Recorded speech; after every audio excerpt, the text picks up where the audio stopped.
তোর ঝুলে রইছিস তুই জানে তেনে হস ঠিকই মানুষের উপকারের লেগিয়া, কিন্তু কেউ জানে না এই ব্যাপারে। আমি ছাড়া কেউ জানে না, আমি জানি একমাত্র। এটা তোর আমি ছাড়া কেউ জানে না এই উপকার করে।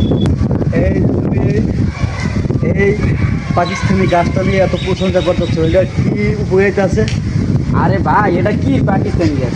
এটা বন্যলতা, হরিয়লতা। এই হরিয়লতা সম্পর্কে তো মানুষের ধারণাই নেই।